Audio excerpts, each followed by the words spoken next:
Bismillahirrahmanirrahim. Assalamualaikum warahmatullahi wabarakatuh. Innal hamdalillah nahmaduhu wa nasta'inuhu wa nastaghfiruh wa na'udzu billahi min shururi anfusina wa sayyiati a'malina. May yahdihillahu fala mudilla lahu wa may yudlil fala hadiya lahu. Wa asyhadu an la ilaha illallah wahdahu la syarika lahu wa anna Muhammadan abduhu wa rasuluhu la nabiyya ba'dah. Allahumma shalli wa sallim wa barik ala nabiyyina Muhammad wa ala alihi wa ashabihi wa man ihtada bihudah wa man istanna bi sunnatihi ila yaumil qiyamah. Qala Allah azza wa jalla ya ayyuhalladzina amanu taqullaha haqqa tuqatih wa la tamutunna illa wa antum muslimun. Ya ayuhan nasu taqu rabbakum alladhi khalaqakum min nafsin wahidah wa khalaqa minha zawjaha wa batha minhuma rijalan katsiran wa nisaa'a wattaqullaha alladhi tasaaluna bihi wal arham innallaha kana 'alaykum raqiba. Ya ayyuhalladzina amanu taqullaha wa qulu qawlan sadida yuslih lakum a'malakum wa yaghfir lakum dhunubakum wa may yuti'illaha wa rasulahu faqad faza fawzan 'azima. Amma ba'du, fa inna asdaqal hadithi kitabullah wa khairal hadi hadi Muhammadin sallallahu alaihi wasallam wa syarrul umuri muhdatsatuha wa kullu muhdatsatin bid'ah wa kullu bid'atin dhalalah wa kullu dhalalatin finnar. Akhwati fid din rahimani wa rahimakumullah. Pertama-tama selalu kita panjatkan puji syukur kehadirat Allah Subhanahu wa taala yang telah melimpahkan nikmat iman, nikmat Islam, di mana Allah Subhanahu wa taala menjadikan kedua nikmat ini adalah sebagai penyebab kita mendapatkan rahmatnya Allah Subhanahu wa taala, sehingga kita dapat dimasukkan ke surganya Allah Subhanahu wa taala berkat rahmat Allah, bukan karena amal saleh kita. Dan juga berkat iman dan Islam ini kita akan mendapatkan kebahagiaan di dunia dan setelahnya di akhirat, ya. Jadi betapa banyaknya orang yang menginginkan kebahagiaan di dunia, tetapi tidak ada cara lain mendapatkan kebahagiaan tersebut kecuali dengan keimanan. Dengan keimanan, yaitu iman dengan tiga tasdiqun bil jinan, yaitu mengimani atau membenarkan di hati, ya. Setelah itu qaulun bil lisan, yaitu mengatakan di lisan, di lidah kita. Setelah itu amalun bil arkan, ya. Kita mengamalkannya dengan anggota badan kita. Ini namanya iman. Ya, Islam juga kita sudah tahu ada rukun Islam yang 5. Ya, kadang Allah Subhanahu wa taala menyebutkan itu lewat lisan Nabi Muhammad SAW. Islam sebagai iman, kadang juga iman sebagai Islam. Maka akhwati fiddin rahimani wa rahimakumullah, segala puji bagi Allah yang telah menurunkan agama ini sehingga kita hidup dalam cahaya yang terang benderang. Ya, kita dikeluarkan dari kegelapan menuju cahaya. Ya, maka Allahumma shalli wa sallim, semoga Allah memberikan salawat dan salamnya kepada Nabi kita Nabi Muhammad sallallahu alaihi wasallam yang telah membawa agama ini, agama Islam yang sempurna. Al-yawma akmaltu lakum dinakum, kata Allah.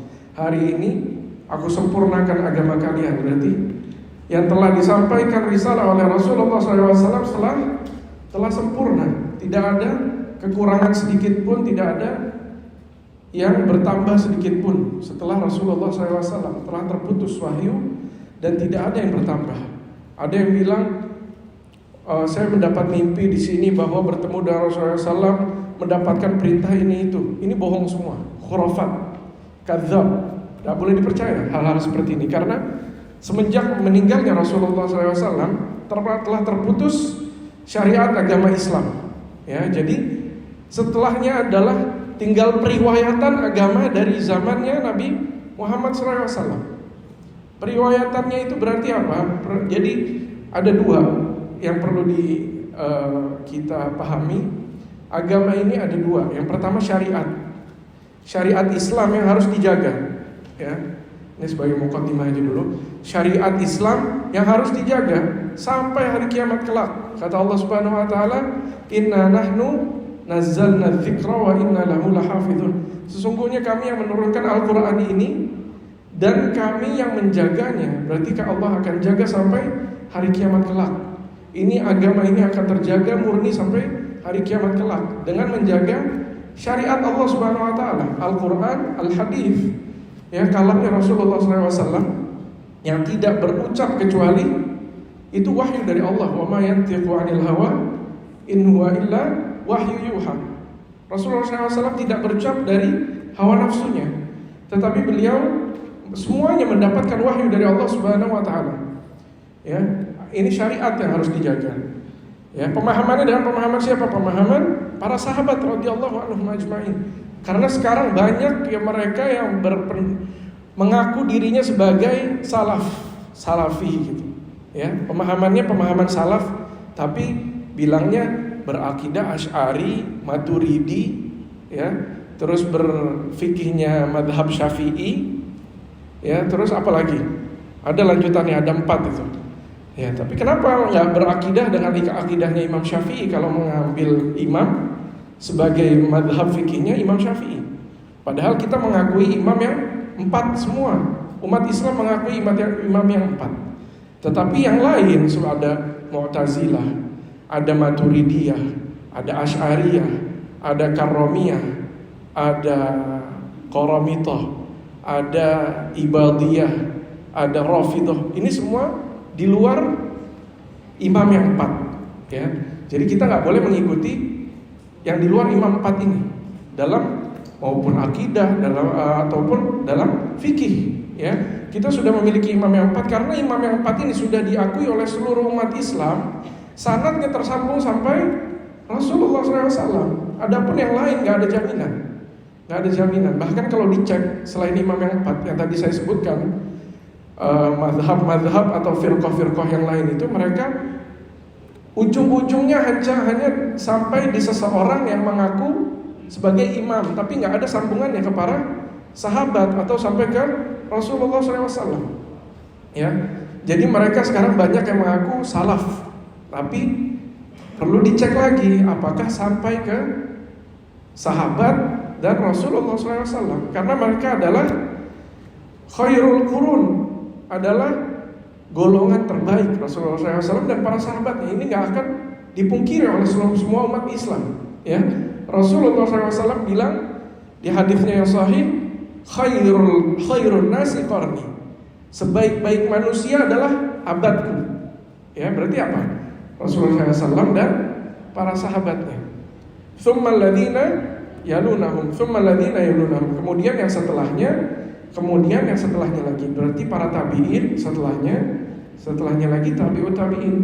Semuanya ini yang bersandar kepada khairul qurun, yaitu khairun nas, Rasulullah SAW dan para sahabatnya. Ini fitrahnya manusia pasti menerima hal ini, gak mungkin mereka menolak hal ini, karena sahabat radhiyallahu anhum ajma'in adalah orang-orang terdekatnya Rasulullah SAW. Mereka alim ulama, mereka alamun nas, orang-orang yang paling mengetahui tafsirnya Al-Quran, maksudnya kalamnya Rasulullah SAW, ya.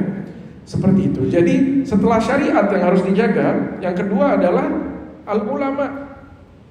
Kehormatannya para ulama ini harus dijaga. Ya, kenapa? Karena banyak orang-orang yang gak punya ilmu menjatuhkan kehormatannya para ulama. Ada bilang ulama fulan dia bodoh lah, gak alim lah, demikian dan demikian. Padahal dia menjadi suatu imam di agama Islam yang menguasai segala ilmu. Siapa contohnya? Syekhul Islam Ibnu Taimiyah. Sampai disebut Syekhul Islam karena di zaman sebelumnya nggak ada ulama yang menguasai seluruh cabang lini keilmuan, ya, dalam agama Islam kecuali beliau. Makanya disebut sebagai Syekhul Islam Ibnu Taimiyah. Coba kita lihat para ulama zaman sekarang kalau membawakan ilmu tentang fikih atau akidah atau tazkiyatun nufus atau akhlak, itu paling banyak membawa kalamnya dari Ibnu Taimiyah rahimahullah. Imam Ibnu Taimiyah. Ya, di beliau ini seorang imam yang sangat alim, dan sekarang banyak orang yang mengaku ulama, ustadz, tapi menjatuhkan beliau, padahal membawa kalam-kalamnya beliau. Ya, ini yang harus dijaga. Jadi setelah syariat, yang kedua tadi, ulama nggak boleh dijatuhkan martabatnya. Ya, karena apa tujuan mereka menjatuhkan martabatnya para ulama ini? Tujuannya adalah untuk menjatuhkan hadis-hadis, menjatuhkan Al-Quran dengan pemahaman yang benar. Kalau ulama ini dijatuhkan martabatnya, maka manusia gak akan mengambil ilmu dari mereka. Ya, jadi kuncinya dua tadi. Kita harus menjaga syariat Islam yang murni, ya, dari Al-Quran dan hadis yang sahih dengan pemahamannya para sahabat. Kalau ada yang menyelisihi ini, harus dijelaskan kesalahan itu, jangan dibiarkan, dan jangan kita sebarkan. Ini kunci ini. Ya, kalau kita mendengarkan suatu hal dalam hal agama, contohnya mengerjakan misalkan membaca surat Al-Waqi'ah, mendapatkan rezeki sekian. Ada riwayatnya, ada dari Rasulullah SAW? Nggak ada, dhaif semua. Ya, nggak boleh disampaikan ke umat, nggak boleh. Kata Rasulullah SAW, ada suatu hadis yang sahih dari Abu Hurairah radhiyallahu anhu, sahabat yang mulia, bahwa kata Rasulullah SAW, kafa bil mar'i kadziban an yuhaddits bi kulli ma sami'.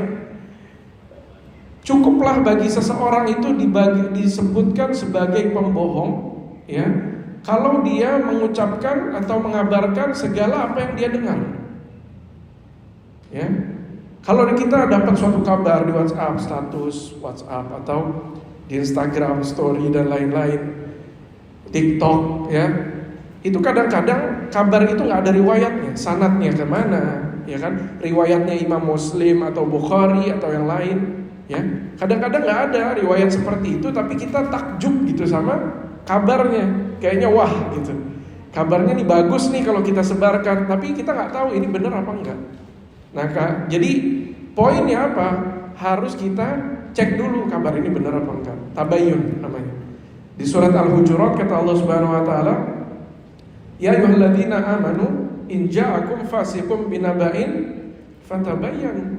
Wahai orang-orang yang beriman, kalau datang kepada kalian suatu kabar dari orang-orang fasik, orang-orang yang berdosa, maka tabayyunlah, cek kabarnya benar apa enggak.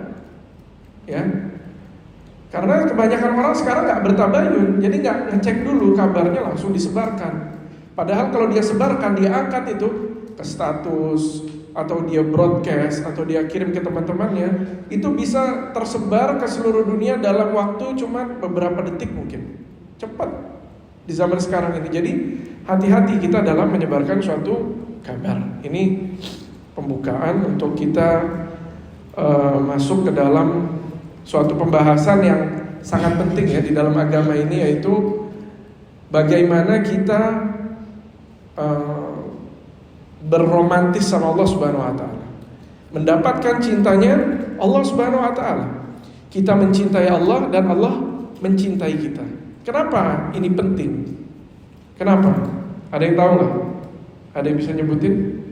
Kenapa penting? Mendapatkan cintanya Allah Subhanahu wa taala. Ada yang bisa jawab? Pendapat mungkin? Nggak harus pakai dalil.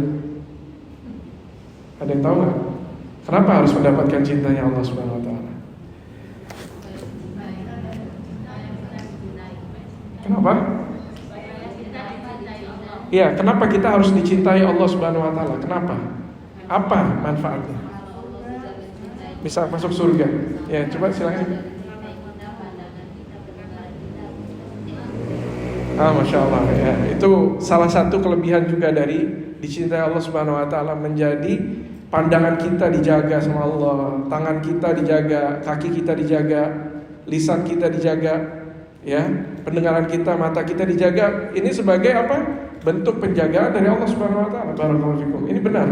Ya, salah satu poinnya yang akan saya sampaikan juga setelah ini, itu adalah derajat tertinggi seseorang menjadi walinya Allah Subhanahu wa taala. Ya. Kalau orang sudah menjadi walinya Allah Subhanahu wa taala, maka dia akan mendapatkan seluruh penjagaan dari Allah.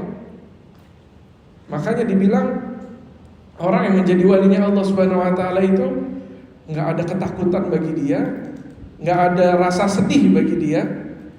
Ya, maksudnya ketakutan apa? Ketakutan di hari kiamat nanti. Dia nggak takut. Ya. Dan nggak ada rasa sedih. Sedih apa?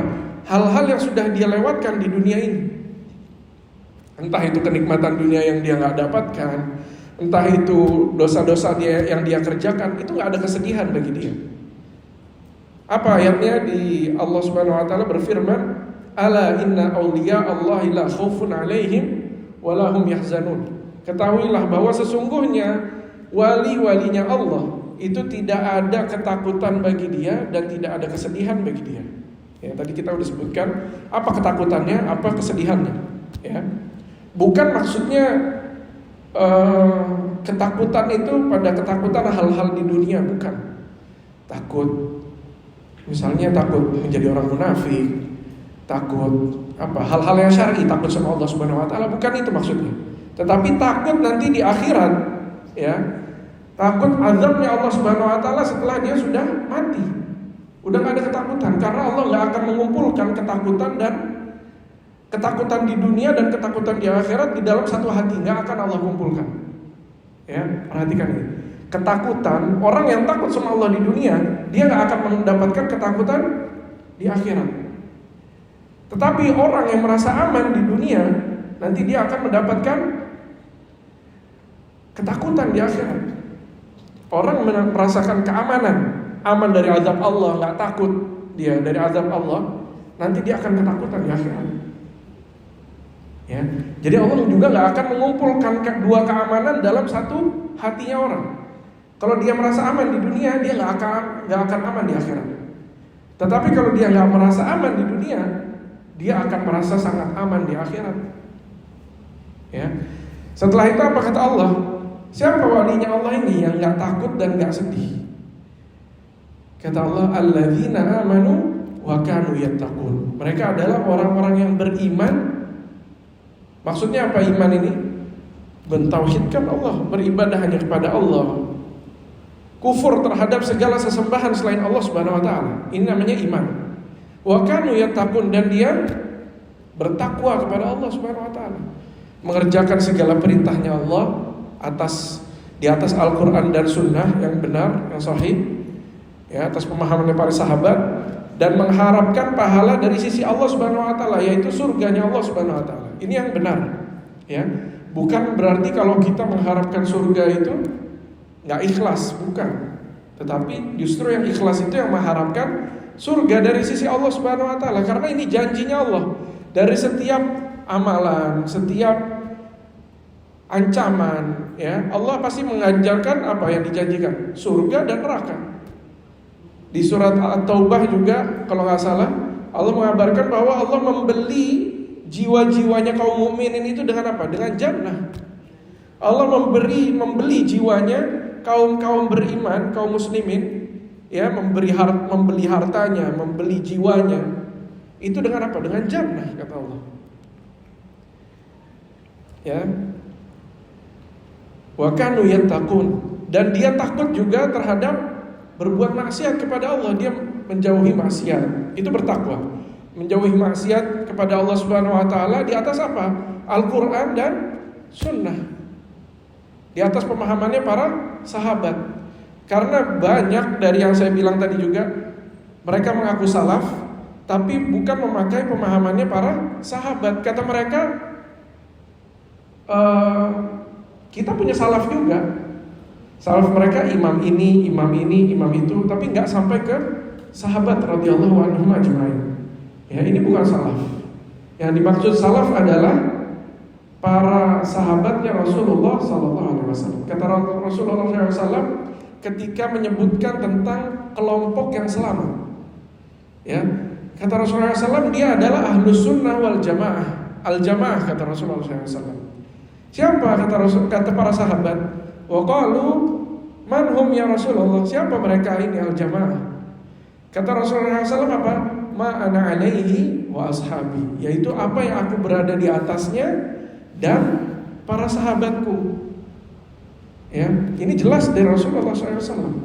Jadi pemahamannya Rasul dan para sahabatnya, bukan pemahaman yang selain mereka. Karena ada ancaman juga orang-orang yang memahami dengan pemahaman selain mereka, Rasulullah dan para sahabatnya, Allah akan masukkan ke neraka jahanam. Di surat An-Nisa kata Allah Subhanahu wa taala, "Wa may yushaqiqir rasula min ba'di ma tabayyana lahul huda wa yattabi' ghayra sabilil mu'minina nuwallihi ma tawalla wa nuslihi jahannam wa sa'at masira." Barang siapa yang menentang Rasulullah SAW dan dia mengikuti jalan selain orang-orang mukmin. Siapa orang-orang mukmin di waktu itu? Para sahabat, ya kan? Berarti mereka mengikuti di luar ijma'nya para sahabat, keluar dari ijma'nya para sahabat. Ketika para sahabat bersepakat dalam suatu urusan, terus mereka menyelisihi perkara ini berarti mereka keluar dari salaf, dari pemahamannya salaf. Apa ancamannya? Nuwallihi ma tawalla. Kami biarkan mereka dalam kesesatan nih kata Allah. Nuwallihi ma tawalla wa nuslihi jahannam, dan kami masukkan mereka ke neraka jahannam. Wa sa'at masira, dan itu adalah seburuk-buruknya tempat kembali. Nauzubillahi min dzalik. Semoga Allah jaga kita dari azab neraka jahannam. Amin ya rabbal alamin. Hadis yang pertama yang tadi sudah disebutkan oleh ibu tadi, rahimakumullah, bahwa Allah Subhanahu wa taala menjelaskan siapa yang Allah cintai.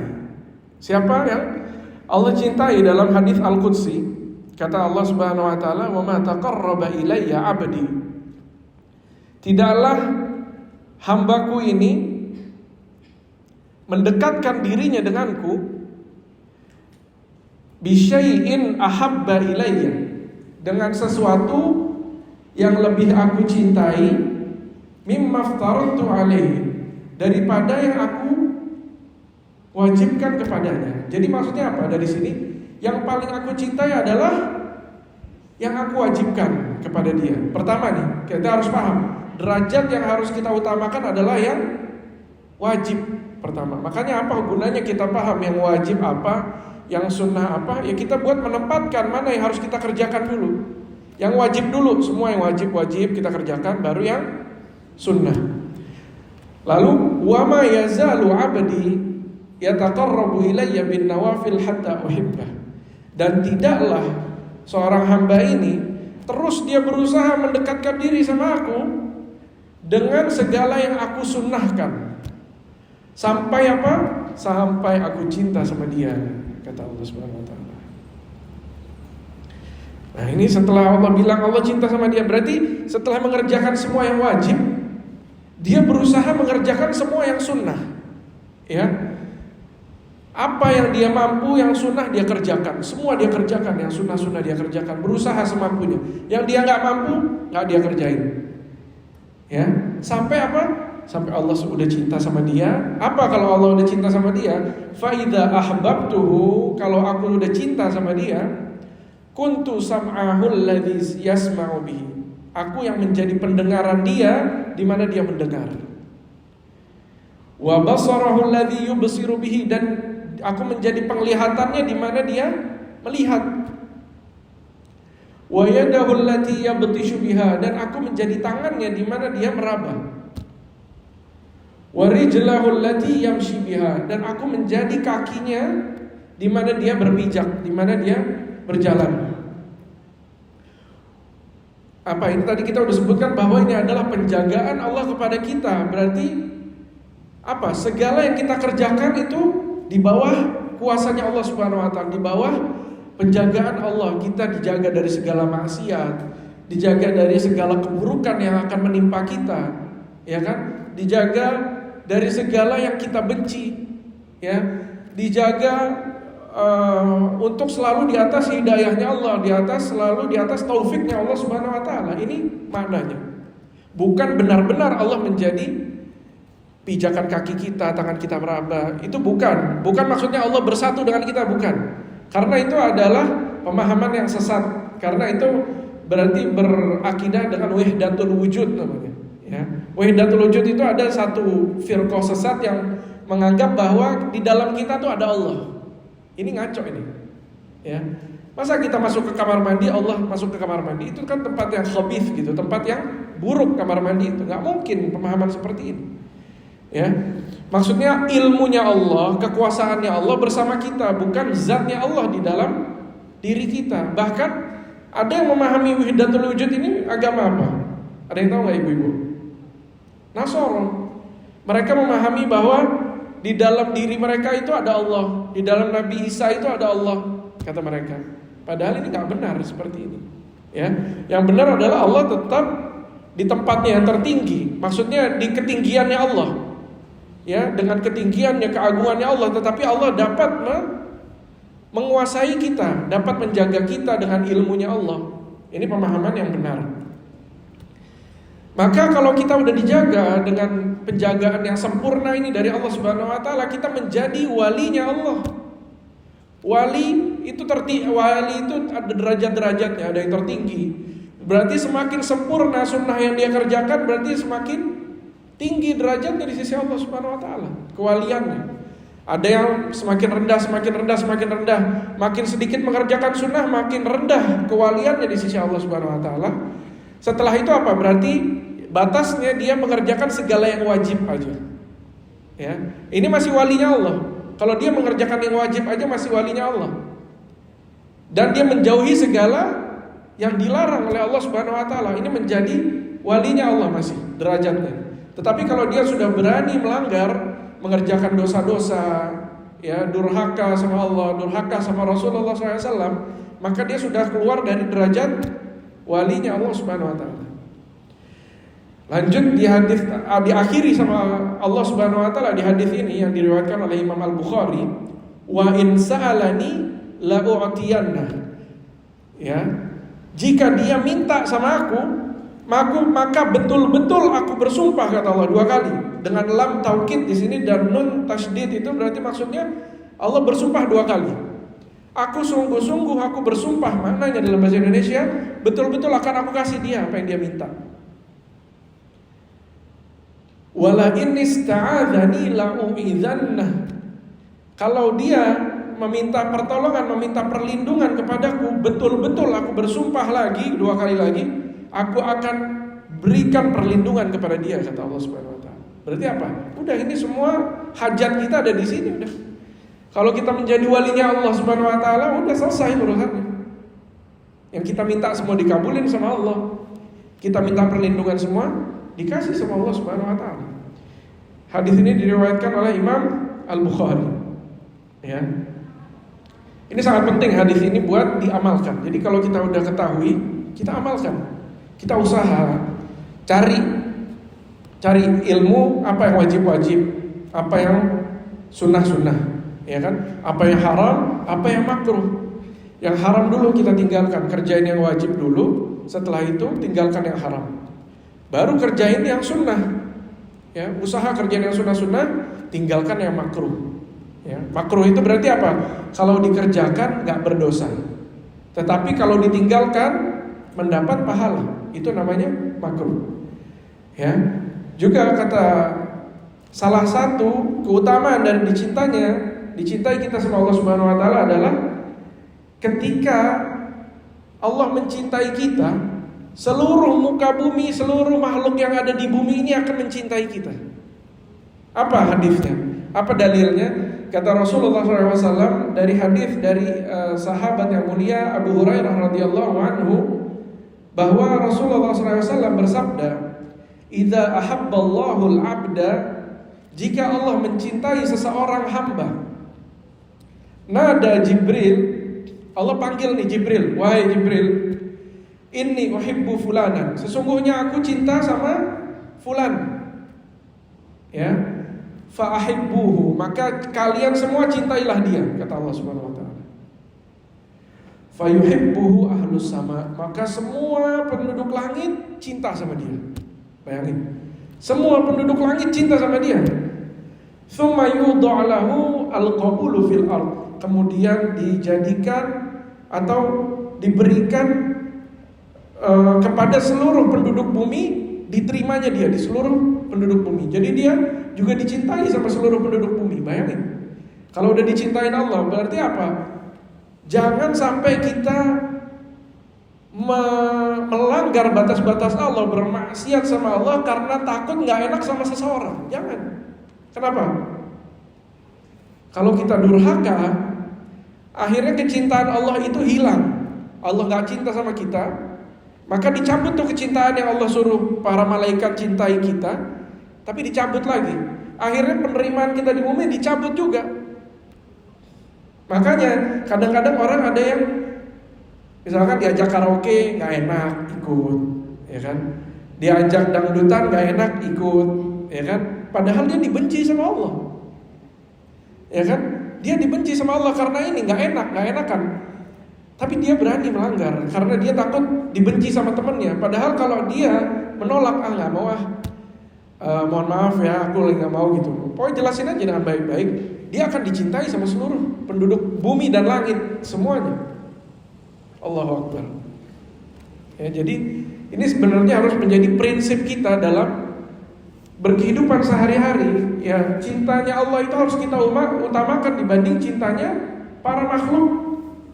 Ya. Nah, ini sedikit penjelasan dari kenapa kita harus mendapatkan cintanya Allah Subhanahu wa taala. Nah, sekarang kita mau masuk bagaimana caranya kita mendapatkan cintanya Allah. Siapa orang-orang yang Allah janjikan akan mendapatkan cintanya Allah Subhanahu wa taala? Ini ada beberapa poin, ya. Saya akan urutkan satu-satu. Yang pertama adalah Allah mencintai orang-orang yang berbuat ihsan. Apa itu ihsan? Ada yang tahu nggak? Sering dibahas nih di kajian-kajian.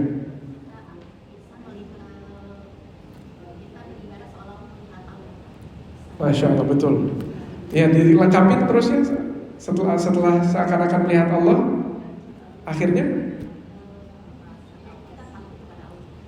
ya, barakallahu fikum. Betul, tadi depannya aja, tapi kurang sedikit belakangnya. Ya, al-ihsan itu ketika di hadis Jibril setelah ditanya apa itu Islam, apa itu iman, apa itu ihsan. Al-ihsan, apa itu ihsan ya Rasulullah? Ya kan? Kata Rasulullah SAW, anta'budallaha ka'annaka tarahu. Ketika kamu beribadah menyembah Allah, seakan-akan kamu melihatnya. Fa illam takun tarahu fa innahu yaraka. Kalau kalian gak melihatnya, maka sesungguhnya yakinilah bahwa Allah yang melihat kalian. Ya berarti betul tandanya takut. Harus takut kalau kita dianggap diawasi oleh Allah Subhanahu wa taala. Tapi gimana caranya kita beribadah untuk seakan-akan kita itu melihat Allah? Kita harus pelajari asma Allah, sifatullah, nama-nama Allah, sifat-sifat Allah, supaya kita kenal sama Allah pencipta kita. Ini poinnya. Kalau kita gak kenal, gimana caranya kita bisa seakan-akan melihat Allah? Gak mungkin. Kita pelajari nama Allah yang Allah ajarkan kepada kita di Al-Quran dan Sunnah. Ya, mulai dari apa? Ar-Rahman, Ar-Rahim. Contohnya, Al-Malikul Qudusus Salamul Mu'minul Muhaiminul Azizul Jabbarul Mutakabbir. Ya kan? Terus Wallahu Al-Khaliq, Al-Bari, Al-Musawwir. Ya kan? Lahul Asmaul Husna wa huwal Azizul Hakim di akhir. Banyak itu aja udah berapa kita sebutkan. Kalau kita fahamin ini semua, kita bisa beribadah kepada Allah seakan-akan kita melihat Allah. Tetapi kalau kita nggak faham, nggak akan mencapai derajat ini. Karena apa? Ini derajat tertinggi dari keagamaannya seseorang. Karena pas Rasulullah SAW itu jelaskan, Islam itu derajat terendah. Setelah itu apa? Iman. Islam dulu orang masuk syahadat la ilaha illallah Muhammadar Rasulullah, baru masuk ke iman. Dia mengimani Allah, malaikat, kitab-kitab semua, rasul-rasul, nabi-nabi, iman kepada hari akhir, iman kepada takdir yang baik dan buruk, baru dia masuk ke derajat iman yang wajib. Kalau dia mengerjakan segala cabang keimanan, baru dia naik terus sampai dia mencapai derajat ihsan. Yang tadi yang kita sebutkan bahwa orang yang menyembah Allah seakan-akan dia melihat Allah.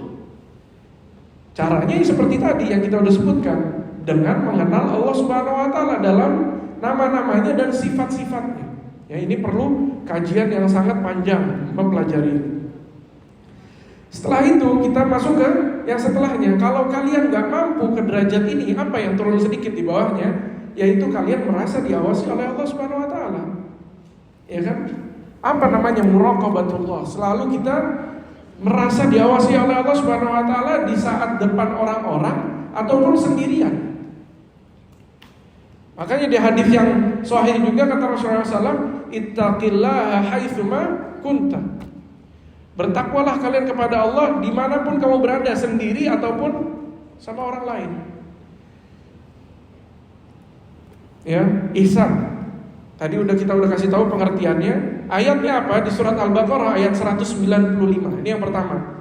Innallaha yuhibbul muhsinin. Sesungguhnya Allah itu mencintai orang-orang yang berbuat ihsan. Ya, ihsan itu juga ketika kita memberikan sedekah, kita nggak minta dipuji. Ketika kita memberikan sedekah, tangan kanan kita memberikan, tangan kiri kita nggak tahu. Ini ihsan. Ketika kita berbuat baik sama orang tua kita nggak tahu. Ini ihsan. Ya, kita berbuat baik tapi orang tua kita nggak tahu. Kita doain, Rabbil firli wali walidayya warhamhuma kama rabbayani shaghira. Itu orang tua kita nggak tahu. Ini ihsan. Ya. Berarti apa? Semakin ikhlas amalan tersebut, semakin tinggi derajatnya ihsan tersebut. Ya. Ini ihsan. Maka yang poin yang kedua adalah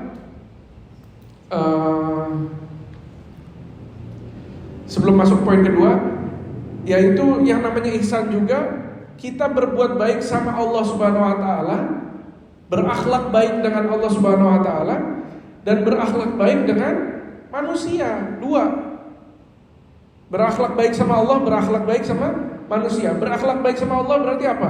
Menjauhi dari kesyirikan, berdoa hanya kepada Allah, mentauhidkan Allah, beribadah hanya kepada Allah, istighatsah nggak kepada selain Allah, hanya kepada Allah Subhanahu Wa Taala. Banyak ini untuk tauhid dan syirik. Ya, mengerjakan tauhid, menjauhi kesyirikan, ini yang paling besar pertama. Yang kedua, mengerjakan segala yang sunnah yang diperintahkan oleh Rasulullah SAW, menjauhi hal-hal yang dibaru-barukan, yang diinovasi, bid'ah namanya dalam agama kita.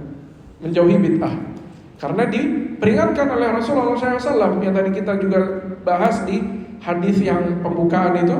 Wa syarrul umuri muhdatsatuha, dan seburuk-buruknya perkara adalah yang diada-adakan. Bayangkan kalau agama ini mau diada-adakan, mau 1 juta syariat, 1 triliun syariat gak akan cukup. Terus semua orang bikin perkara baru. Tapi Rasulullah SAW membuat batas-batasan. Orang gak dikasih hak untuk membuat inovasi atau segala ibadah yang baru dalam agama ini. Ya, itu akhlak kepada Allah Subhanahu Wa Taala. Akhlak kepada manusia, yaitu kita berbuat baik sama manusia, senyum ya sama saudara kita perempuan, itu senyum perempuan sama perempuan. Ini jarang nih, kadang-kadang ketemu di mana itu nyurang gitu mukanya, ya kan? Padahal itu ibadah yang paling ringan, ya kan? Dengan kata Rasulullah SAW, dengan kamu wajuhun tolik, menjadikan wajah kamu itu yang berseri-seri ketika dilihat sama teman kamu yang lain, sama saudara kamu yang lain, itu ibadah. Ini banyak hilang di kaum muslimin zaman sekarang. Ya, waktu kajian lihat kanan kiri, kenalan sama kanan kiri. Ya kan, udah kenal belum nih kanan kiri semua? Belum tentu kenal. Ya kan? Kenal, nanti ngobrol, ya kan? Itu ukhuwah Islamiyah. Innamal mu'minuna ikhwah. Sesungguhnya umat mukmin itu, yang beriman itu saudara semua. Saudara itu harusnya kenal satu sama lain. Ya kan? Dan dia berbuat baik. Dan ada hadis yang lain juga, orang yang beriman itu dia mencintai apa yang buat saudaranya sebagaimana dia mencintai sesuatu buat dirinya. Jadi kalau dia cintain buat dirinya itu sesuatu kebaikan, dia juga cinta kalau menimpa saudaranya. Ya kan? Kayak ilmu nih. Ilmu yang kita pelajarin di sini, misalkan kita catat, itu kita share ke keluarga, ke saudara, ya kan? Pas lagi ngobrol-ngobrol, kita bahas aja semampu kita. Supaya apa? Supaya mereka itu tertarik gitu buat sama agama ini, buat belajar agama, ya kan? Akhlak yang baik itu dari senyum aja udah banyak yang perlu dibahas, ya kan? Belum lagi masukin kebahagiaan kepada hati seorang mukmin. Itu salah satu amalan yang paling dicintai oleh Allah Subhanahu wa taala. Idkhalis surur fi qalbil mu'min. Memasukkan kesenangan kepada hatinya seorang yang beriman. Ini salah satu hal yang paling dicintai oleh Allah Subhanahu wa taala. Ini banyak orang enggak paham. Itu ada orang saudaranya minta pertolongan enggak ditolong, ya kan? Ya seperti itulah. Ya, terus akhlak yang baik lagi apa? Enggak menjatuhkan martabat saudaranya muslim yang lain, menggibahi dia, memfitnah dia, ya, atau menamimah, mengadu dombakan satu sama lain. Ya. Ini keluar dari ihsan. Ya. Ini akhlak-akhlak yang buruk, ya. Juga jangan sampai di hati kita ada hasad, dengki, iri, hilangkan semua. Ini akhlak yang baik sama sesama muslim. Itu yang pertama. Yang kedua adalah Allah mencintai orang-orang yang bertakwa. Ya. Apa bertakwa? Tadi kita udah sebutkan pengertiannya bertakwa. Ya, ada nggak yang bisa ngulang tadi pengertiannya bertakwa? Udah disebutkan tadi. Ada nggak yang bisa ulang? Ini saya ulang lagi nih ya. Pengertiannya bertakwa, dicatat baik-baik. Karena jarang orang, banyak di khutbah Jumat dibahas bertakwa, mereka nggak tahu artinya takwa itu apa. Ya istiqomah betul, tapi itu derajat atasnya lagi dari bertakwa. Jadi takwanya dulu, ya. Takwa itu mengerjakan segala yang diperintah oleh Allah. Berarti taat kepada Allah. Satu nih. Di atas apa? Di atas Al-Quran dan Sunnah, ya kan? Al-Quran dan hadis yang sahih, di atas pemahamannya para sahabat. Ini poin kedua. Poin ketiga, mengharapkan ganjaran dari sisi Allah. Ini tiga nih dalam ketaatan takwa. Ya, tiga ini. Lawannya apa? Ada yang bisa nggak nyebutin lawannya? Gampang kan ya, udah yang satu udah disebutin. Lawannya apa berarti? Menjauhi segala yang dilarang. Di atas Al-Quran dan Sunnah, Al-Quran dan hadis yang sahih, di atas pemahamannya para sahabat radhiyallahu anhum ajma'in. Berarti apa? Dengan takut sama Allah Subhanahu wa taala, takut sama azabnya Allah Subhanahu wa taala. Ini namanya bertakwa. Tiga dalam ketaatan, tiga dalam menjauhi yang dilarang oleh Allah Subhanahu wa taala. Ini sebenar-benarnya takwa. Makanya kita sering disebutkan ya ayyuhalladzina amanu taqullaha haqqa tuqatih. Sebenar-benarnya bertakwa. Tapi kita nggak akan mampu dengan sebenar-benarnya bertakwa. Ini ayat ini hukumnya dinasakh, dihapus. Ya, tetapi sering dibawakan. Tetapi yang benar apa? Fattaqullaha mastata'tum. Ya, bertakwalah kalian kepada Allah semampu kalian. Ini yang menjadi pegangan kita. Ya, jadi kita semampu kita bertakwa sama Allah Subhanahu wa taala. Kenapa? Karena wallahu yuhibbul muttaqin di surat Ali Imran ayat 76. Nomor 2 ini, poin nomor 2. Sesungguhnya Allah mencintai orang-orang yang bertakwa. Ya, ini nomor 2. Pengertiannya kita udah sebutkan. Tadi pengertiannya itu yang 3 ketaatan, 3 menjauhi larangannya Allah. Berarti dengan ini kita membuat apa? Kita membuat suatu benteng di antara diri kita dengan azabnya Allah Subhanahu wa taala. Kita membentengi diri kita dengan itu. Itu takwa. Wiqayah. Suatu penjagaan atau benteng di antara diri kita dengan azabnya Allah Subhanahu wa taala. Azab neraka, ya, atau azab kubur. Nauzubillahi min dzalik. Ya. Maka ini adalah sebenar-benarnya pengertian bertakwa kepada Allah Subhanahu wa taala. Yang ketiga, Allah Subhanahu wa taala juga mencintai orang-orang yang selalu bertaubat dan selalu membersihkan dirinya, selalu mensucikan dirinya. Ya. Ini yang ketiga ya. Allah mencintai orang-orang yang selalu bertaubat dan selalu mensucikan dirinya. Apa kata Allah Subhanahu wa taala? di surat Al-Baqarah ayat 222. Innallaha yuhibbut tawwabin wa yuhibbul mutatahhirin. Sesungguhnya Allah mencintai orang-orang yang selalu bertaubat kepada Allah. Tawwabin itu berarti banyak bertaubat, bukan sekali dua kali, bukan. Tapi banyak. Ini dalam bahasa Arabnya sighah al-mubalaghah, yaitu bentuk berlebih-lebihan dalam sesuatu perkara atau suatu perilaku. Sighah al-mubalaghah, berbanyak-banyakan dalam bertaubat. Kathratut taubah maksudnya, ya, banyak dia bertaubat kepada Allah. Ada yang bisa nyebutin enggak syaratnya taubat? Ibu-ibu rahimakumullah. Apa? Udah sering kajian nih, pasti harusnya tahu dong. 3 syaratnya taubat yang berhubungan dengan haknya Allah Subhanahu wa taala. Apa? Satu-satu tunjuk tangan. Selain Ibu Hidayah yang lain. Saya mau dengar yang lain yang jawab. Ada? Iya, menyesal, terus tidak mengulanginya lagi. Bukan tidak mengulanginya, salah. Bertekad untuk tidak mengulanginya. Terus yang ketiga? Ada 3. Apa? Yang bantu yang lain? Apa? Berhenti dari dosanya. Berhenti waktu dia lagi mengerjakan dosanya, berhenti dulu, ya kan? Misalkan dia lagi karaokean, ini, terus bertaubat, nggak bisa, berhenti dulu. Jangan dia pas lagi karaoke dia bertaubat, nggak bisa. Udah dia berhenti dulu, saya ingat selalu taubat, saya keluar, pulang, nyesel, ya kan? Pertama nyesel, ini syarat yang pertama, menyesal. Yang kedua, berhenti, ya udah keluar tadi, berhenti, udah cukup tuh. Bukan berhenti selama-lamanya, tapi berhenti di waktu itu dulu. Ya, ini poin penting karena orang banyak yang menyangka bertaubat itu harus berhenti selama-lamanya, nggak terjatuh ke dalam dosa itu lagi. Bukan, salah. Bahkan semua Bani Adam itu katanya Rasulullah SAW apa? Khata', selalu berbuat salah.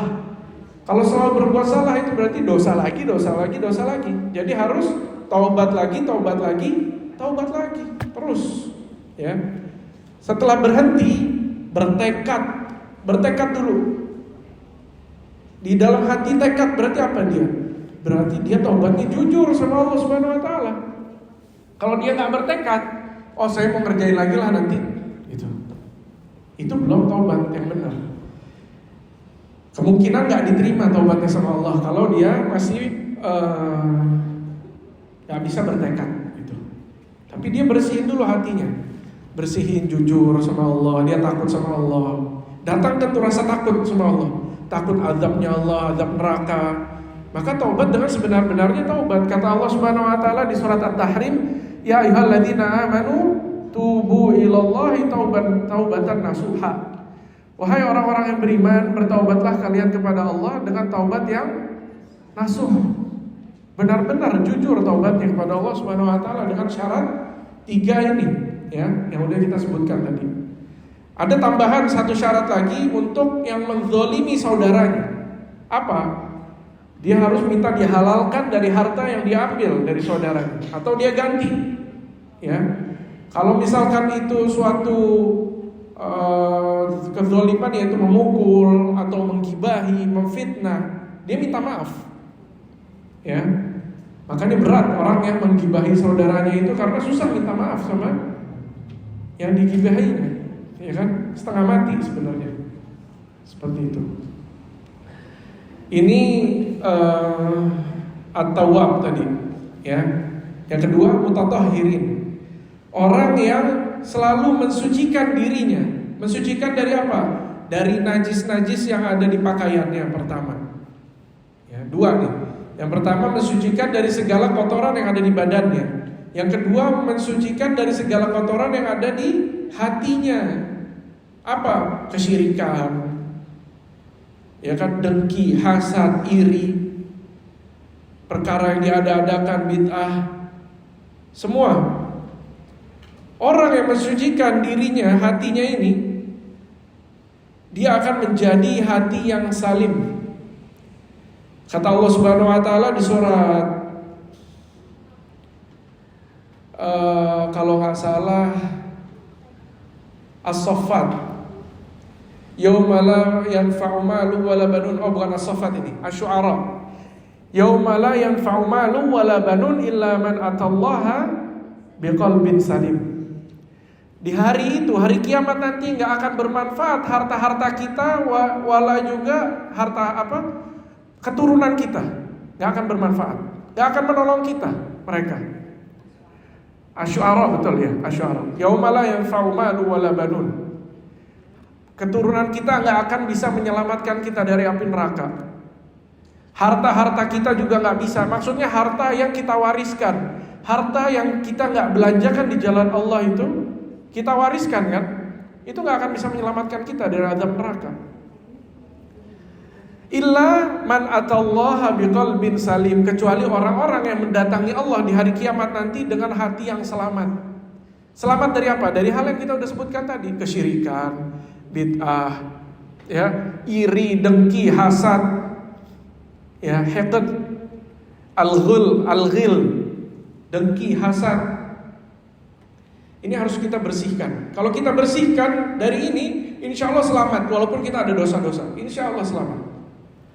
Karena apa? Karena kata Allah, illa man atallaha biqalbin salim, kecuali mendatangi Allah dengan hati yang selamat.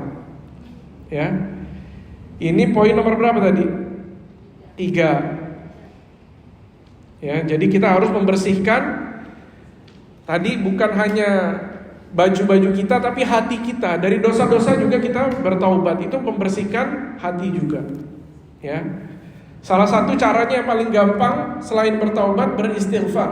Membersihkan dosa, beristighfar. Ada satu istighfar yang bisa menghapuskan seluruh dosa, sampai dosa besar juga. Apa itu? Ayo, ada yang tahu?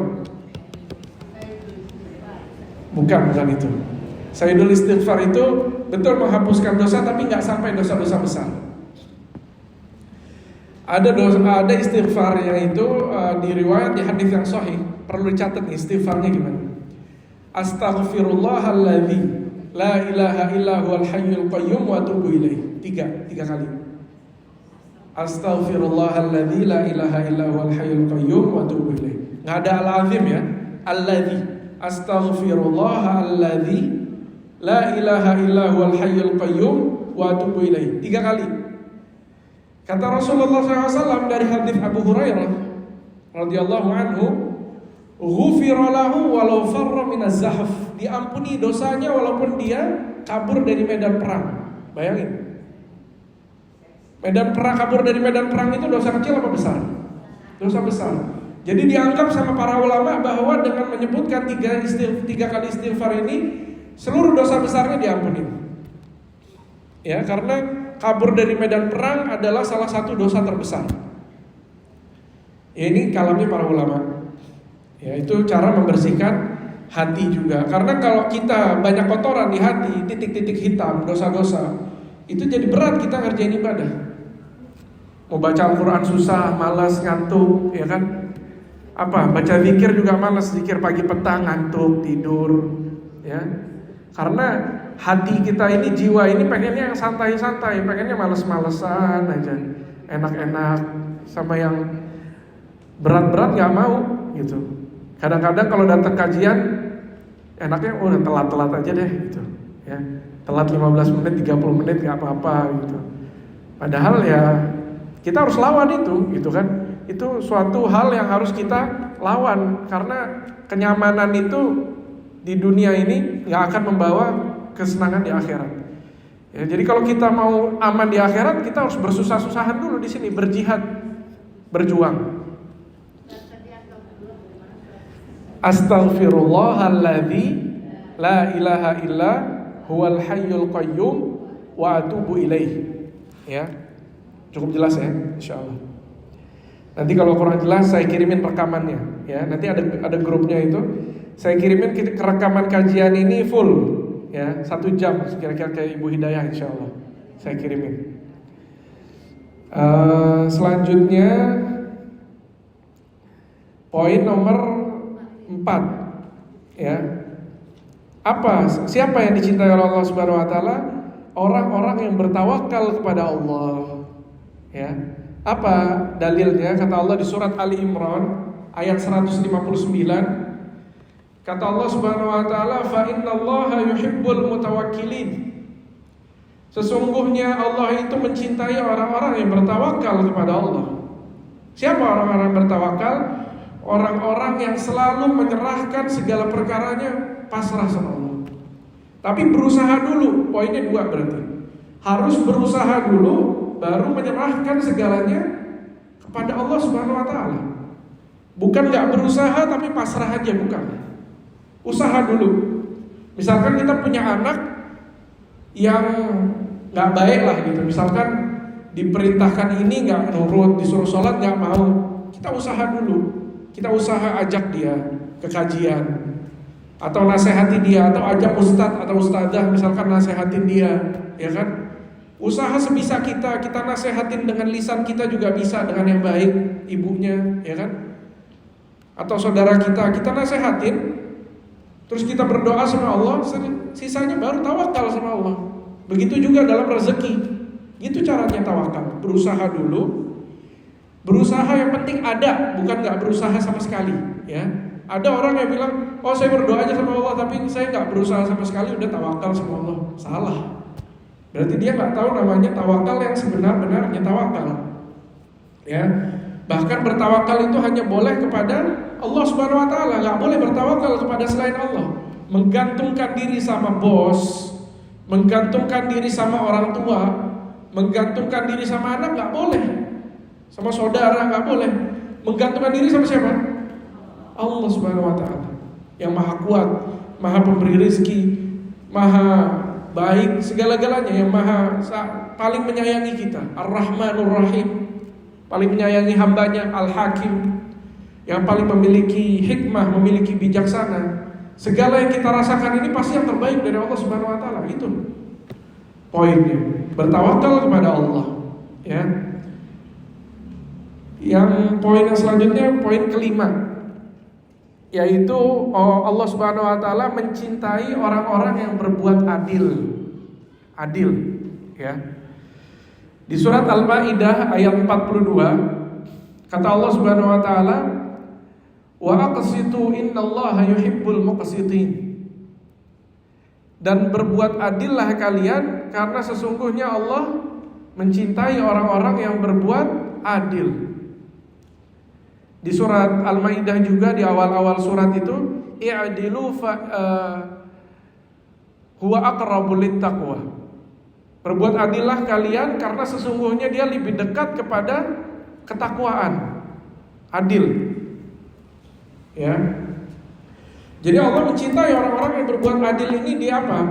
Di kata-katanya, di perbuatannya, sama anak-anaknya adil. Perintahnya Rasulullah SAW, wattaqullaha ittaqullaha wa'dilu baina auladikum. Bertakwalah kalian kepada Allah dan berbuat adillah sama anak-anak kalian. Kalau kita kasih satu anak A misalkan, kasih barang apa misalkan, contohnya kasih satu anak HP apa ya, iPhone 13 misalkan, yang lain gak dikasih, boleh gak? Gak boleh. Harus dikasih yang sama. Punya 3 anak, yang satu kasih iPhone 13, yang 2 kasih iPhone 13, yang ketiga iPhone 13.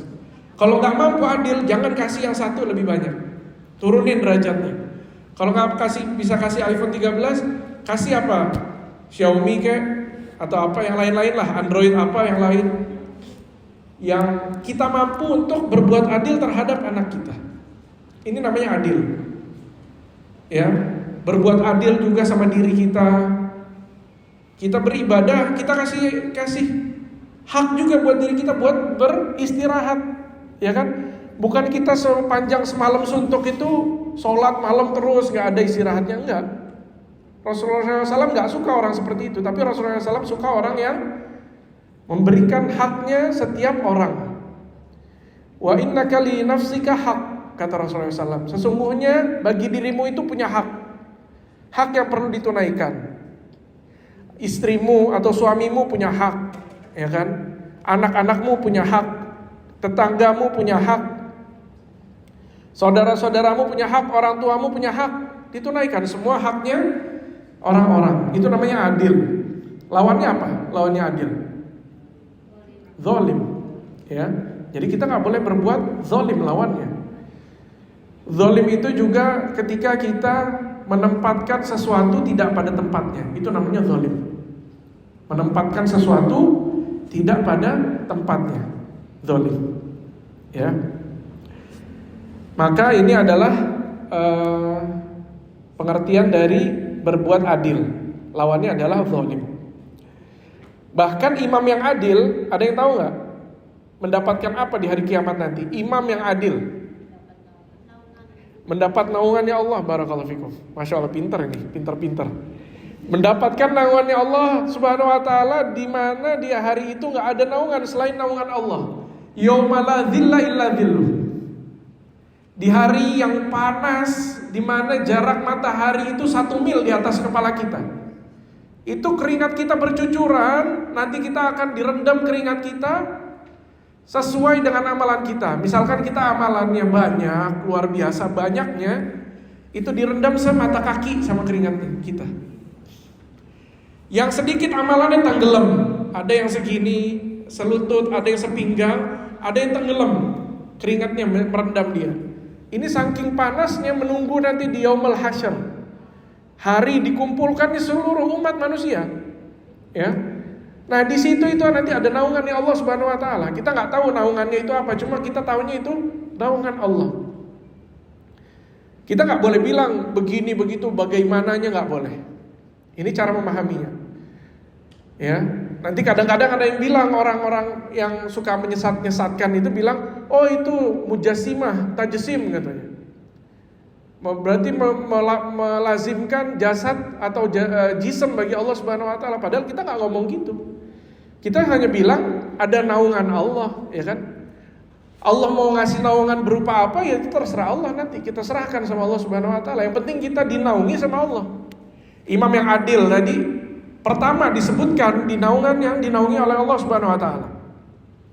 Ada juga hatinya laki-laki yang terpaut sama masjid, itu juga mendapatkan. Ada lagi anak muda yang tumbuh dalam beribadah kepada Allah Subhanahu wa taala, 3.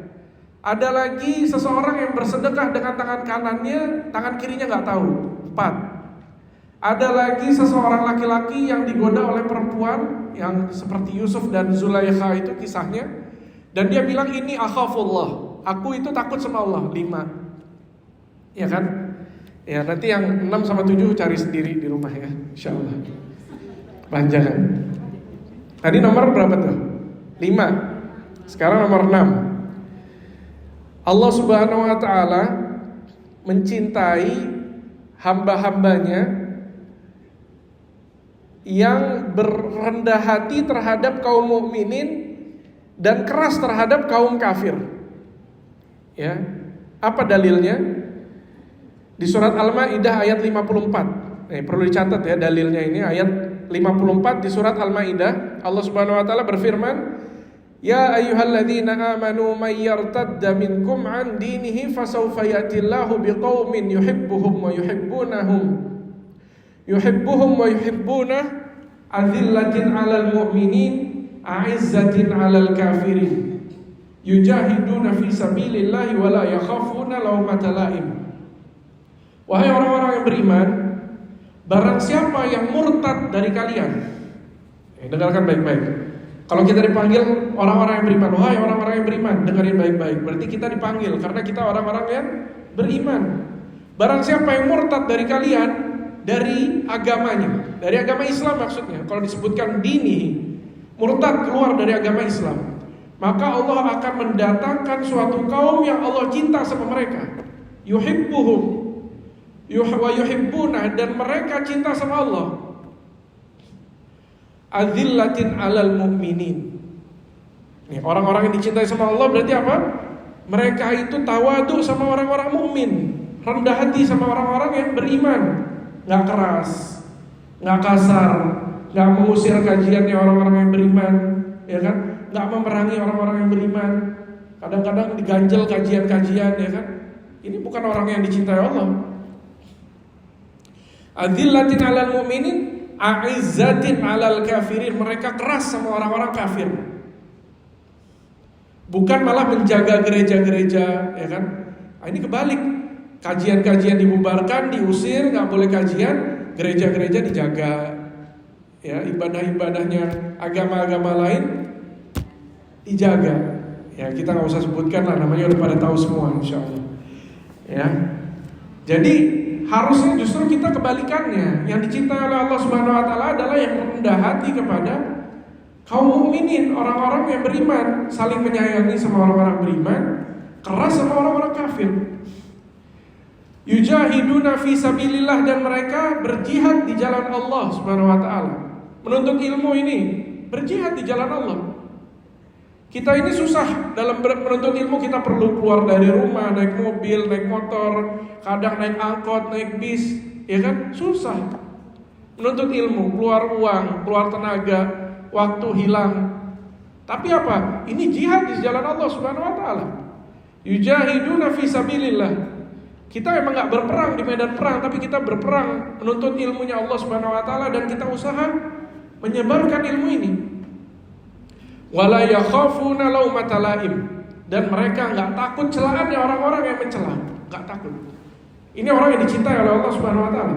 Kalau kita mengerjakan suatu ketaatan dan kita meninggalkan suatu maksiat, kita enggak takut dicela sama orang-orang, ini berarti keimanan yang sesungguhnya. Orang-orang yang dicintai oleh Allah Subhanahu wa taala. Itu nomor 6 ya tadi ya. 6. Sekarang nomor 7. Sebenarnya ini udah masuk di poin yang sebelumnya tadi, nomor 7. Orang yang berjihad, ya, kita tambahin aja dalilnya, masih poin nomor 6. Dalilnya di surat As-Saff ayat 4. Innallaha yuhibbul ladzina yuqatiluna fi sabilihi saffan ka'annahum bunyanun marsus. Allah mencintai orang-orang yang berperang di jalan Allah, bersaf-saf, seakan-akan mereka itu bangunan yang saling menguatkan. Ka'annahum bunyanun marsus. Ini menguatkan dalil dari poin yang sebelumnya. Ya, kita udah jelaskan tadi. Berjihad bukan hanya di medan perang, tapi menuntut ilmu juga berjihad. Dan juga melawan hawa nafsu itu berjihad. Ketika kita ingin mengerjakan maksiat ini, maksiat itu, misalkan apa? Perempuan banyak menggibah, ya kan? Berjihad tuh nggak mau gibah, saya berhenti nggak mau gibah. Itu jihad, susah. Karena lidah ini pengennya ngomongin aja lah gitu kan, susah. Tapi ancaman Allah, apakah kalian suka memakan bangkai saudara kalian sendiri? Bahkan ketika kita menggibahi ulama, bukan saudara aja nih, ulama, alim ulama kita gibahin, itu kata para ulama seakan-akan dia makan bangkai yang beracun. Bayangin, ulama itu, ya.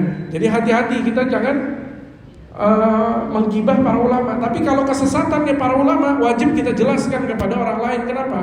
Karena ini suatu penjagaan terhadap agama Allah Subhanahu wa taala. Ya, wajib kita jelaskan kesesatan dalam agama, karena dia merusak agama. Ya, perusakan dalam agamanya Allah Subhanahu wa taala harus dijelaskan, ya. Tapi kita nggak boleh menjatuhkan martabatnya seorang ulama tersebut. Misalkan Ustadz Fulan, Kiai Fulan, Gus Fulan, kita sebutnya tetap dengan panggilannya.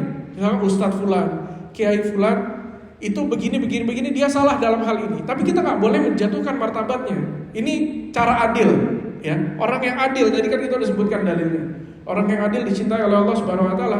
Cara-cara yang adil dalam menjelaskan kesalahan, dalam kesesatan dalam agama, ketika kita menjelaskan kesesatan tersebut, kita nggak menjatuhkan ulamanya tersebut. Ya, jadi ini harus dicatat baik-baik. Karena banyak sekarang kalau kita lihat komentar-komentarnya netizen itu, ya, kalau ada suatu ustadz kiai salah, wah dihabisin, benar-benar dikata-katain, itu habis, ya. Ini betul-betul akhir zaman gitu, mengerikan. Orang-orang nggak takut sama azabnya Allah Subhanahu wa taala. Tadi poin ke berapa tuh masih? Poin ke-6. Sekarang masuk ke poin ke-7, ya. Ini ayat Quran yang terakhir, habis ini kita masuk ke hadis, mudah-mudahan masih cukup waktunya ya. Insyaallah. Ini poin ke-7 yang terakhir dari ayat Al-Quran, dalilnya. Siapa yang dicintai oleh Allah Subhanahu wa taala? adalah orang-orang yang mengikuti Rasulullah SAW, berittiba, ngikutin dalam ibadahnya, mengikuti Rasulullah SAW. Ya, jadi apa poinnya? Dia nggak beribadah kecuali dia udah tahu gimana caranya Rasulullah SAW mengerjakan ibadah tersebut. Ini poinnya. Makanya setiap ibadah yang kita kerjakan satu-satu kita cek, kita buat urutan. Misalkan dari wudu, ya kan, sholat, puasa, zakat, umroh, haji. Ini kita buat catatan. Dan kalau wudu udah selesai, bertaharah udah selesai, masuk ke sholat. Sholat selesai, puasa, zakat, terus umroh, haji. Kalau udah selesai semua, baru masuk ke hal-hal yang lain. Ya, cara ibadah yang lain. Ini bab yang panjang nih. Itu rukun Islam semuanya. Kalau kita udah puasa ini nih, insya Allah kita selamat dari azabnya Allah Subhanahu Wa Taala. Kenapa? Karena segala penyimpangan dalam agama ini nggak lepas kecuali dari dua. Apa? Bu, iya, Al-Quran dan Sunnah betul. Tapi maksud saya penyimpangan dalam agama ini, kalau orang salah memahami dalam hal apa? Dalam hal ikhlas sama ittiba. Kalau dia selalu mengikuti Rasulullah SAW dalam segala peribadatan, yang nggak akan sesat dia. Ini yang pertama. Yang kedua, kalau dia selalu ikhlas ibadahnya hanya untuk Allah, nggak mengharap pujian teman-temannya, ria, sum'ah, pengen didengar sama teman-temannya, sama keluarganya, ikhlas, ya, nggak bertawaf di antara kuburan. Ada lagi kemarin tawaf di Gunung Lawu lah, apalah. Ini kan nggak ikhlas namanya, dan nggak mengikuti caranya Rasulullah SAW. Akhirnya masuk ke dalam kesesatan-kesesatan, ya, mengerikan ini. Makanya saya bilang kesesatan itu nggak keluar dari dua, dalam keikhlasan dan dalam mengikuti Rasulullah SAW. Kalau kita selamat dalam dua hal ini, insya Allah mati masuk surga kita, insya Allah.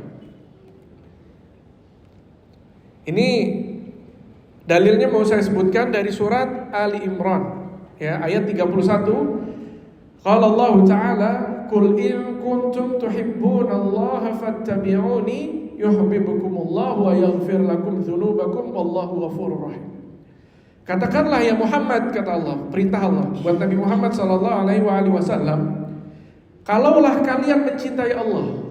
Kenapa Allah langsung bilang kalau kalian mencintai Allah? Karena di saat itu para manusia mengaku mereka mencintai Allah. Di saat zaman yang Rasulullah SAW, kami ini mencintai Allah, mereka bilang. Makanya Allah bilang kayak gini, kalau kalian mencintai Allah, fattabi'uni, maka ikutilah aku. Yuhibbukumullahu wa yaghfir lakum dzunubakum. Ikutilah Nabi Muhammad sallallahu alaihi wasallam, maka Allah akan mencintai kalian dan Allah akan mengampuni dosa-dosa kalian. Wallahu ghafurur rahim.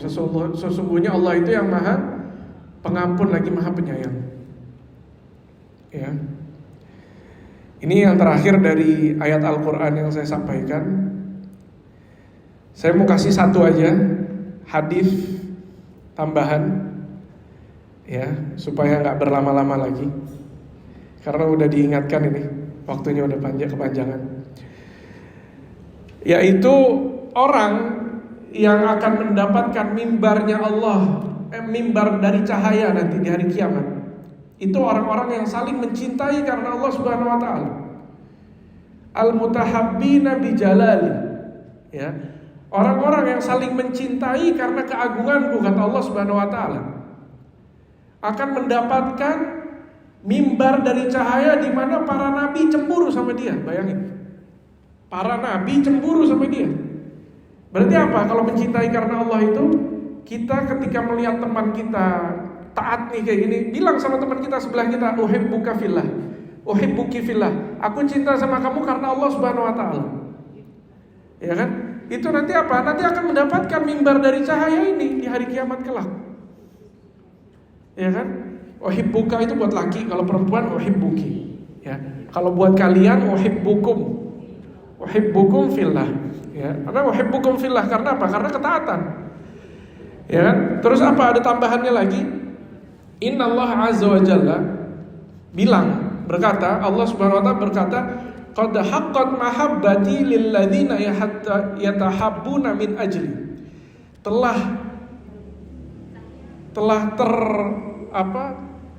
Telah terjadi atau mereka telah mendapatkan cintaku buat orang-orang yang saling mencintai karena keagunganku, karenaku.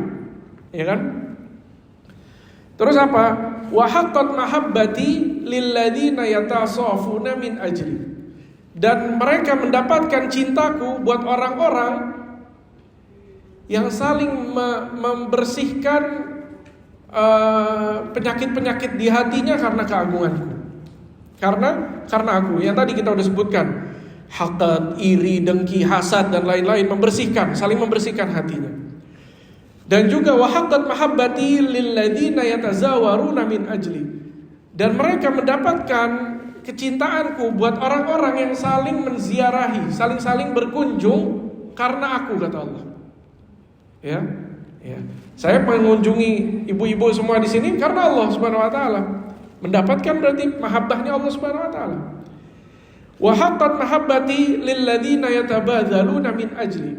Dan telah mendapatkan mahabbahku, cintanya aku buat orang-orang yang berjuang di jalanku, mengerahkan hartanya, mengerahkan waktunya, mengerahkan energinya di jalanku. Ya, kayak saya nih ibu-ibu. Ini kita mengeluarkan kesusahan kita, kita mengeluarkan jerih payah kita di jalan Allah Subhanahu wa taala. Kita mendapatkan mahabbahnya Allah Subhanahu wa taala di sini. Yang terakhir, wa haqqat mahabbati lil ladzina yatanasaruna min ajli. Dan telah mendapatkan mahabbahku, kecintaannya aku buat orang-orang yang saling menolong temannya, sesama temannya, saling menolong, menyelamatkan dari kezoliman. Teman-temannya yang menzolimi yang lain dinasehati. Kalau dia dizolimi, kita tolong dia. Ya, ini namanya yatanasaruna min ajli. Ya, semoga yang sedikit ini bermanfaat. Ya, yang kurang-kurang semoga dimaafkan. Yang benar dari Allah Subhanahu wa taala, yang salah dari diri saya sendiri. Wallahu ta'ala alam. Apa mungkin ada pertanyaan satu atau dua? Ya, silakan. Waalaikumsalam warahmatullahi wabarakatuh. Iya.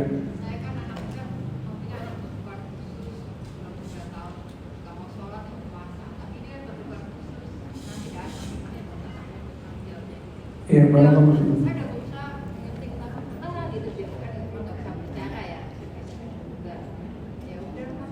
Iya. Iya, barakallahu fikum. Jadi dalam hal taklif ya Bu ya. Taklif itu pembebanan suatu kepada syariat. Seseorang dibebankan syariatnya Allah Subhanahu wa taala ketika dia mencapai akil, memiliki akal. Kalau dia kurang akalnya, berarti nggak wajib syariat baginya. Sholat nggak wajib, ya, nggak wajib. Kalau misalkan akalnya memang belum normal. Tetapi kalau akalnya sudah normal, nanti baru dikasih tahu wajib bagi dia buat sholat. Juga setelah akil baligh, orang yang sudah baligh, berarti umurnya berapa? Kalau laki-laki sekitar 10 tahun, paling telat 15 tahun laki-laki. Kalau perempuan biasanya 9 tahun, 10 tahun udah baligh perempuan. Ya. Setelah itu apa? Muslim. Orang muslim, Islam, baru dia dibebankan syariat, disuruh sholat dan lain-lain. Ya. Nah, ini poin yang penting. Jadi kalau ibu masih anaknya masih dianggap berkebutuhan khusus dan dia nggak bisa diajak ngomong, berarti dia kan bukan masuk yang akil, ibu. Ya, jadi nggak ada masalah. Terus dilatih supaya dia berakal, supaya dia bisa berkomunikasi. Lama-lama kalau dia sudah berakal nanti, baru kita kasih tahu kewajiban untuk dia sholat. Ya, sampai sekarang masih nggak dicatatkan dosa baginya. Sampai dia berakal, baru nanti dia dicatatkan dosanya. Wallahu ta'ala. Ada lagi mungkin? Ya, silakan. Apa definisi adil menurut syariat? Wallahu ta'ala alam. Barakallahu fikum. Adil itu ketika kita menempatkan sesuatu pada tempatnya. Lawannya apa tadi saya bilang? Zalim. Ketika kita menempatkan sesuatu tidak pada tempatnya. Adil, Berarti apa? Ketika kita mendapatkan kewajiban dari Allah, kita kerjakan, itu adil. Terus apalagi ketika kita diharamkan sesuatu, dilarang dari sesuatu oleh Allah Subhanahu wa taala, kita nggak kerjakan, itu adil. Ketika kita dilarang menggibahi orang, kita kerjakan, berarti kita zalim, nggak adil. Tetapi ketika kita berbuat baik kepada tetangga, itu adil. Ketika kita berbuat baik kepada saudara, menyambung silaturahim, itu adil. Ya, tetapi ada adil yang khusus buat anak-anak. Ya. Saya adil secara materi misalnya kepada anak yang umur, saya kan punya anak misalnya yang udah kuliah sama yang misalnya SD. Iya. Kan beda ya. Membagikan. Iya, karena memang mungkin kebutuhannya beda ya. Ya, jadi tapi harus diingat. Jadi ibu waktu misalkan ngasih anak ini di umur sekian, dia dikasih apa dulu? Yang setara kasih. Pokoknya adil sama dia, jangan dibeda-bedain. Misalkan yang anak pertama waktu dia umur 10 tahun dikasih motor-motoran misalkan. Terus anak yang kedua umur 10 tahun dikasih sepeda-sepedaan. Nah, ini kan gak adil namanya, harus sama, gitu aja. Ya. Wallahu ta'ala. Ya, silakan. Adil itu maksudnya gini, Mak. Di anak pertama mungkin rezeki kita lagi berlebih. Itu di anak yang kedua lagi biasa-biasa saja. Di anak yang ketiga lagi banyak banget. Gimana cara kita adilnya? Gimana cara kita adil ya, waktu di saat itu, kalau misalkan memang anak itu berbeda waktu umurnya, ya kan, pasti anak itu kan berbeda. Jadi nggak semua barang itu sama. Ada barang-barang yang khusus, contohnya misalkan kayak handphone, ada yang bisa, misalkan anak belum boleh megang handphone, ya kan. Tapi ada hal-hal yang bisa disamain semua, kayak baju bisa sama, ya kan, baju, celana. Gimana? Iya, tapi maksudnya derajat nilainya tuh sama. Walaupun umurnya beda, misalkan anak umur 15 tahun sama anak umur 10 tahun. Ada nggak baju yang sekelas? Ada pasti. Ada, sama. Sekelas. Intinya sekelas sama. Misalkan dia dikasih beli harga baju 150.000, ini 150.000 juga. Jangan dibeda-bedain. Karena nanti pasti apa? Hasad di hati anak itu. Kalau kita misalkan nggak adil sama anak, dia ngerasa kok saya dibedain, yang ini kakak saya dikasih sekian, ini saya dikasih sekian. Nanti akhirnya anak itu durhaka sama orang tuanya karena bukan karena ketidakadilan orang tuanya. Karena Itu. nanti anak itu nggak nerima. Iya, makanya harus dijelaskan. Kalau di saat ada hal yang berbeda, atau misalkan saat kakaknya udah dikasih, anak yang kedua belum dikasih, dijelaskan. Nanti kamu waktu umur sekian bakal dikasih, gitu. Dan kalau kita misalkan punya anak yang udah pada besar-besar semua, semuanya boleh dikasih, misalkan. Anak yang pertama kita kasih, tapi anak yang kedua, ketiga, keempat nggak dikasih. Atau yang kelima juga nggak dikasih. Yang satu aja dikasih nih, kita jelaskan kepada yang kedua, ketiga, keempat, kelima, boleh nggak mama kasih ke yang pertama? Boleh nggak? Semua tanyain satu-satu. Boleh, oke, nggak ada masalah mah, karena kan dia misalkan kekurangan atau gimana, dibantu, boleh silakan, nggak ada masalah. Itu oke, nggak ada masalah. Tetapi beda lagi kalau ngasih aja ke anak yang pertama, yang kedua, ketiga, keempat, kelima nggak dianggap, diomongin nggak dikasih tahu. Ini apa? Nanti tanggung jawab di sisi Allah Subhanahu Wa Taala. Allah pasti kasih pertanyaan nanti, ditanya sama Allah Subhanahu Wa Taala. Bagaimana keadilannya? Ya, itu poinnya. Poinnya di situ. Kalaupun kita nggak bisa ngasih ke semua anak, misalkan hanya harus satu anak atau dua anak dibanding yang lain, kita minta izin sama anak yang lain. Jadi anak itu nggak merasa dizolimi, ya. Allah Taala. Ya. Gimana ibu? Betul, iya. Karena kecemburuan sosial itu kepada anak-anak nanti akan menyebabkan dia benci sama orang tuanya. Itu akibat dari pelanggar hukumnya Allah Subhanahu Wa Taala. Ya, bisa juga nanti membuat permasalahan di antara saudaranya, hasad, ya kan? Seperti itu.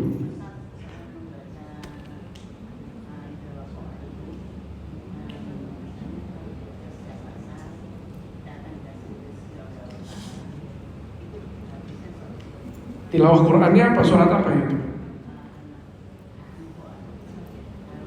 Al-Waqiah. Nah tadi seperti yang saya bilang tadi, Al-Waqiah itu dhaif hadisnya. Iya, hadisnya lemah. Itu. Terus mengenai anak yang tadi, ya, itu di ceritanya Rasulullah SAW ada dua, ya. Yang pertama cuma anak di pangku aja, bayangin, bukan dikasih sesuatu materi, di pangku. Anak yang satu di pangku, anak yang satu nggak di pangku sama orang tuanya. Kenapa kamu nggak pangku anak kamu yang satu lagi? Ada dua di situ. Kenapa nggak di pangku anak yang satu lagi? Ini ditanya sama Rasulullah SAW. Terus di hal yang lain, di hadis yang lain, kamu ngasih ini, ada Nu'man bin Bashir namanya. Di hadisnya kalau bisa dicari, hadis Nu'man bin Bashir tentang adil kepada anak. Dikasih ini kepada anaknya. Ya, terus kata Rasulullah SAW, aku nggak mau. Apakah kamu kasih ke anak yang lain hal ini? Enggak ya Rasulullah. Aku nggak menyaksikan azul. Aku nggak menyaksikan perbuatan dosa, kata Rasulullah SAW. Aku nggak mau menyaksikan perbuatan dosa. Maksudnya kalau kamu nggak adil sama pemberian kamu ke anak ini dan anak-anak yang lain nggak dikasih, itu adalah perbuatan dosa. Ya. Jadi adil itu dalam segala hal. Sebisa kita usaha adil. Jangan kita meremehkan ini, jangan. Gitu. Sebisa kita. Ya, Allah Ta'ala. Ini masalah adil juga terhadap apabila anak kita yang satu berlebih keuangannya, yang satu lebih membutuhkan. Jadi apabila kita memberikan ke yang satu itu dia tidak terlalu butuh dengan uang tersebut. Nah, diberikan yang kurang gitu. Yeah. Itu bagaimana Ustaz? Barakallahu fikum. Tadi saya udah sebutkan Ibu ya. Jadi kalau misalkan ada yang seperti itu kasusnya, kita jelaskan kepada anak yang ke satu. Ibu mau kasih ke adikmu uang sekian, kamu gak masalah kan? Karena ibu cuma punya buat dia ini, karena dia kebutuhan kekurangan gitu. Oh ya gak apa-apa mah, misalnya ngomong gitu. Udah oke, gak ada masalah. Itu kita gak jadi orang yang zalim. Ya, cukup kita minta izin, kasih penjelasan, oke, gak ada masalah. Tapi kalau dia, oh gak apa-apa, gak adil kayak gitu, gak boleh tetap. Karena dia punya hak dilakukan perbuatan adil gitu. Ya. Makanya kita jadi orang tua juga kita harus mendidik anak-anak kita supaya punya rasa kasih sayang ke antara saudaranya. Jangan dibiarin anak-anak ini dibikin permusuhan di antaranya, jangan. Jangan dibikin anak ini saling bersaing, jangan, tapi dibikin anak ini saling mencintai saudaranya. Kalau dia saling mencintai, nanti dia akan ngerasa kasihan sama saudaranya yang berkebutuhan, ya kan? Yang kekurangan. Seperti itu. Ya. Allah Ta'ala.